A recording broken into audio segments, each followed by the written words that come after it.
ASML's current CEO Christophe Fouquet stated during the Q3 2025 earnings call. The global semiconductor supply chain, including ASML, faces numerous uncertainties.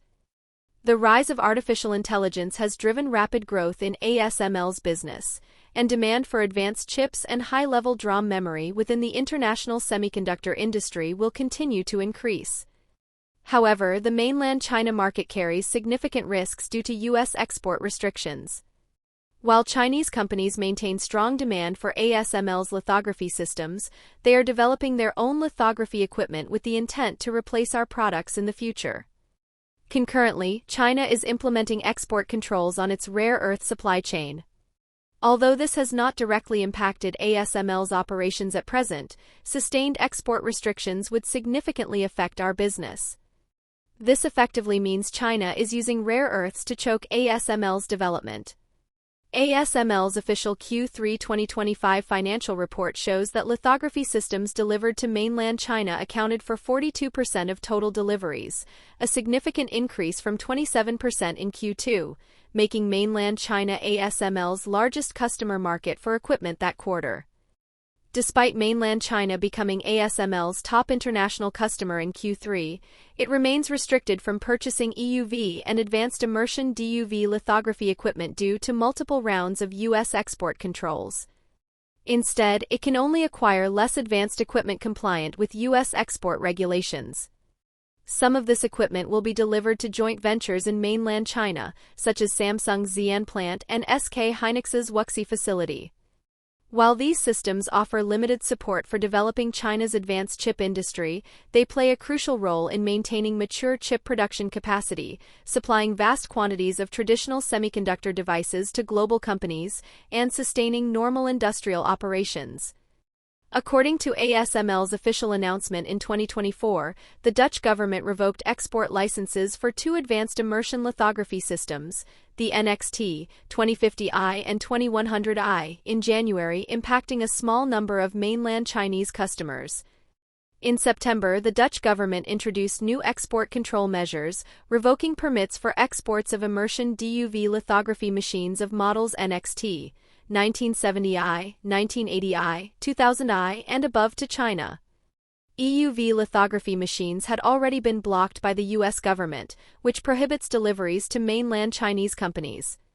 Regarding lithography equipment sanctions against China, the U.S. has adopted a step-by-step, interlocking strategy. Whenever Chinese companies achieve technological breakthroughs, the U.S. tightens sanctions, creating a competitive dynamic of you block, we break through, you block again.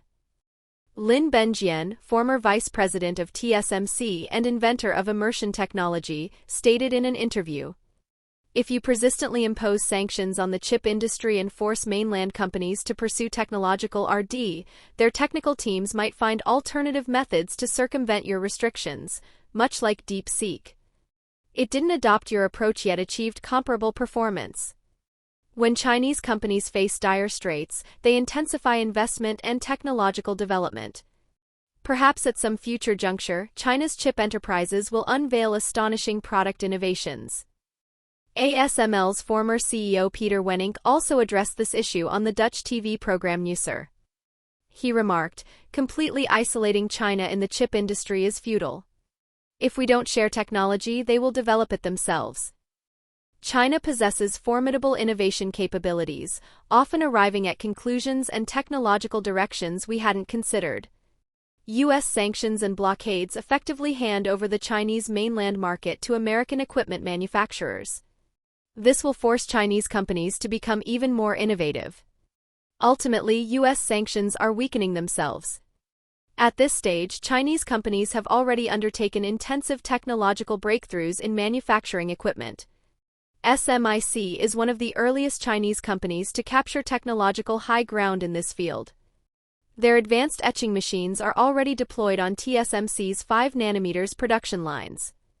While possessing 5nm capable etching equipment doesn't guarantee 5nm chip manufacturing, etching machines, alongside lithography systems and chemical vapor deposition (CVD) equipment, constitute the three critical manufacturing tools. Advanced etching machines cost millions of dollars and perform post-lithography etching processes, with their quality directly impacting chip yield rates.